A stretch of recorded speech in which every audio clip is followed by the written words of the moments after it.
Josh, before we talk about Tuesday's game against Barnsley and look ahead to that one, just your thoughts on today's defeat at Portsmouth. It was a disappointing result, but especially in the first half, some promising signs. Yeah, definitely. I mean, I think we've got to start the game better, first 10 minutes, but I think once we got a hold in the game, we really showed, what we could do.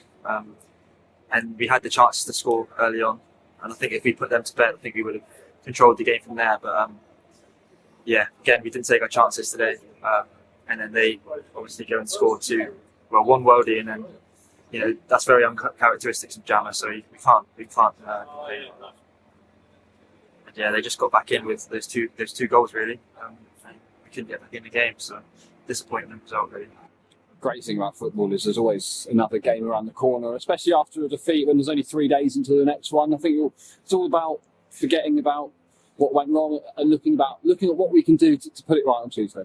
Yeah, definitely. As you said, it's so good to have another game straight away. We've got to put this behind us because, as a game we could have gone and won today. But Barnsley's another big challenge for us. We've already beaten them this season, so we want to look to go and do it again. As you said, we can't dwell on this now. We've just got to learn from it and, bounce back again and see if we can put on a show at our home ground. Don't say it. Some excellent memories of that trip to Barnsley, a 2-0 win, 2 goals for Stano on a really emotional day for him, and a great victory. And I think when we play these teams that are expected to be in the top 6, we always seem to turn it up a notch. Yeah, I don't know if it's a psychological thing or...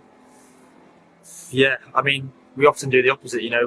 We've struggled against the lower teams in the league, and we often do better against the bigger teams. I think it's the challenge and knowing that they've got good players. It's easier to motivate yourself for it. But as a team, we've got to be motivated for every game. And I think we're all again excited for that game as we were today.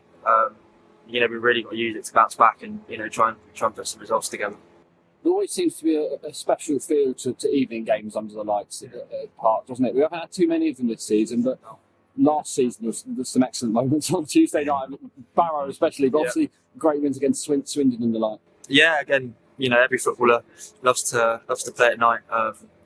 Not so much in the winter, but I don't think it's supposed to be too bad a day. So again, like today, when it starts to get darker, the lights come on, and the atmosphere hits you. As soon as you get on the pitch, you're looking forward to it. So I think we've got to really focus on ourselves tomorrow and on Monday in our prep, and again, just forget about today and really move on to that and go and give Barnsley all that we've got. There's been a lot of talk about our attendances over the last few months. 1,600 superb supporters today, and we're looking for another really healthy crowd, which perhaps in previous seasons on a Tuesday night we wouldn't have had. It's great to see that so many more people are investing in their local football club and getting behind the balls. Yeah, again, today our fans are absolutely fantastic. We couldn't ask for any more. The results haven't been where we've wanted them, and they're still here today. They're with us, cheering us on even when we've lost. So all I can say is, if anyone of you are listening to this, that it really does help us, and the fact that we know it's almost a sellout again on Tuesday night. That we really want to put some results on for you guys, and try and get some wins under the belt too. So thank you to all the fans for the support as well, and hopefully see you there on Tuesday.